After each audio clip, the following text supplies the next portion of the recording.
আসসালামু আলাইকুম, বাবলিস কুকবুকে সবাইকে স্বাগতম। আজকে তৈরি করে দেখাবো মজাদার ঝাল ঝাল লাউ পাতার বড়া। চলুন দেখে নেওয়া যাক কীভাবে এই মজাদার বড়া তৈরি করতে হয়।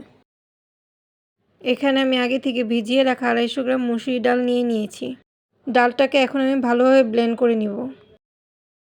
এখানে আমি নিয়ে নিয়েছি পেঁয়াজ কুচি, ধনিয়া পাতা কুচি, নিয়ে নিয়েছি নাগামরিচ কুচি।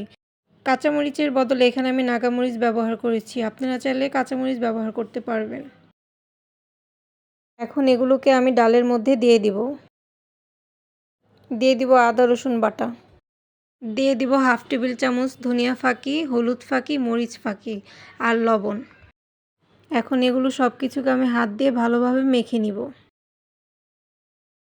বড়া তৈরি করার জন্য এখানে আমার ডালটা মাখিয়ে নেওয়া শেষ। এখন এখানে আমি নিয়ে নিব লাউ পাতা, যেটাকে আমি আগে থেকে পানিতে ভালোভাবে ধুয়ে নিয়েছি এবং ঝরিয়ে নিয়েছি। একটা প্লেটের মধ্যে পাতাটাকে ভালোভাবে আমি বিছিয়ে নিব।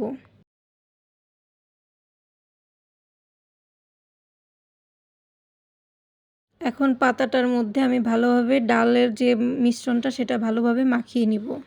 ডাল মাখানো হয়ে গেলে আমি পাতাটাকে ভালোভাবে ভাঁজ করে নিব বড়ার শেপ দিয়ে। বড়ার ভাঁজটা ভিডিওতে দেখে বুঝে নিতে হবে। একইভাবে আমার সবগুলি বড়া তৈরি করা শেষ। চুলায় একটি ফ্রাই প্যান নিয়ে এর মধ্যে পর্যাপ্ত পরিমাণ তেল দিয়ে ভালোভাবে গরম করে নিব।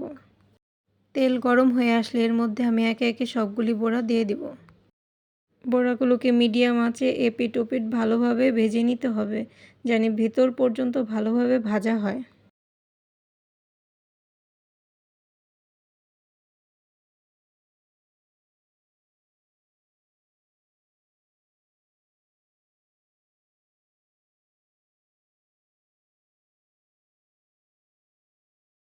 আমার বড়াগুলো ভালোভাবে ভেজে নেওয়া শেষ। এখন ভালোভাবে তেল ঝরিয়ে এটাকে আমি প্লেটে তুলে নেব।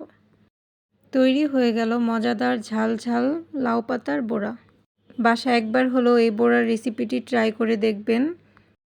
রেসিপিটি যদি ভালো লেগে থাকে অবশ্যই লাইক, কমেন্ট, শেয়ার করবেন। এমন নিত্য নতুন রেসিপি পেতে আমার চ্যানেলটি সাবস্ক্রাইব করবেন।